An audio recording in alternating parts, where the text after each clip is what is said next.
feeling like a shark in a shrimp tank. Big fish, small pond in the shrimp tank. When it's sink or swim, only option is to win. Welcome to the post-show wrap-up of The Shrimp Tank. I'm Brad Berger, along with my co-host Dan Whedon. Our guest today is Jeff Levy, business coach and owner of a local office of the Entrepreneur Source.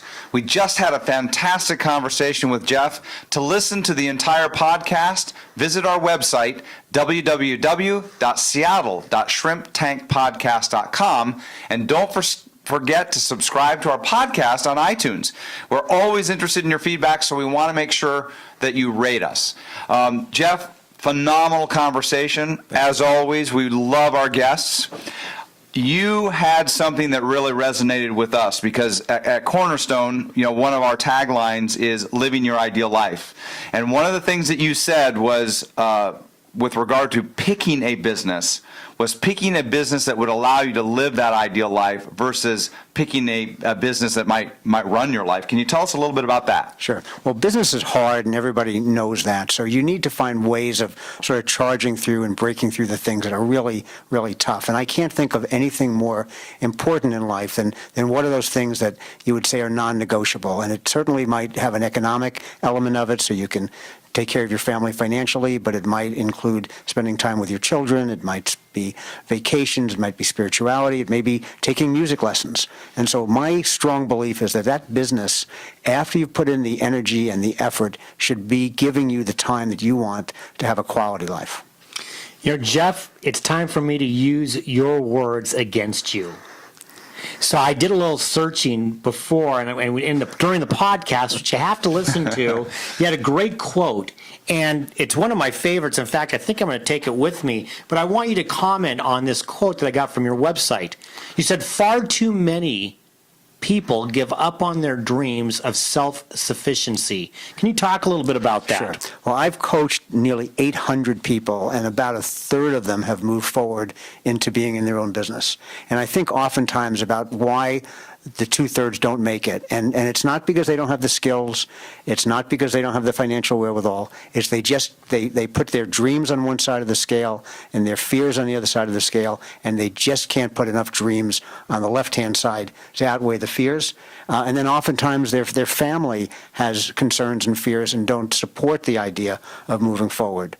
So that quote really is about the fact that I'm a believer that most people can be in their own business at the right time of their life, of course, when they've built up some experience and maturity, but many of them give up too early. Well, I love the quote, and thank you for sharing that with us.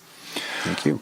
Well, one of the things that has come up as an ongoing theme in our conversations with guests is this concept of working hard and playing hard. And I know among those sorts of things, it means that you've got potentially have a passion or something that occupies your time outside of all those hard work hours that you've got to put in. Jeff, I know you're particularly passionate about the library system. Can you tell us a little bit about your work with the library? Sure. I have been working for the last 4 or 5 years with the King County and Bellevue, Pierce County, and Snow Isle library systems. And one of their mandates from the state down is to create programs for the underserved community. And that really is defined as minority communities, but in general sense, communities where education to help people become entrepreneurs is just not readily available. So the Small Business Administration has a similar mandate, and we've put together and matured some excellent free programs, and you can learn about them by going to your local library, getting on their newsletter, or going into the SBA of Washington newsletter, and you'll find out about all these events that go on literally every month around the Western Washington. So in other words, libraries are still alive and kicking. Amazingly so. And this is an interesting, very short point, is that people think you can go to the internet and do research. Well, libraries pay tremendous amounts of money for really true research data that you just can't get on the internet. So when you go to the library, they will do research for you and have databases and information that you just can't access anyplace else.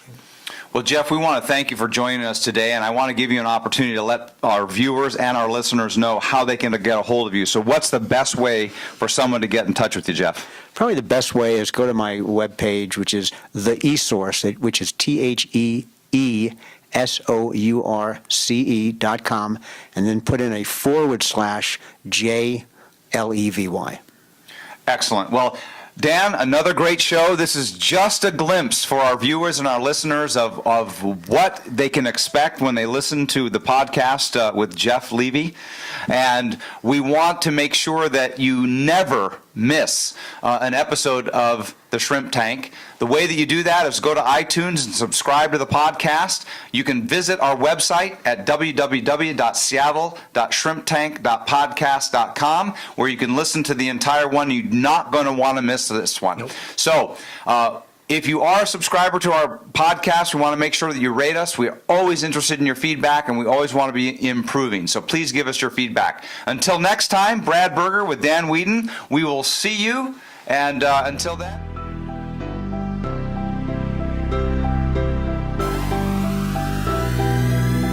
I've been feeling like a shark in a shrimp tank.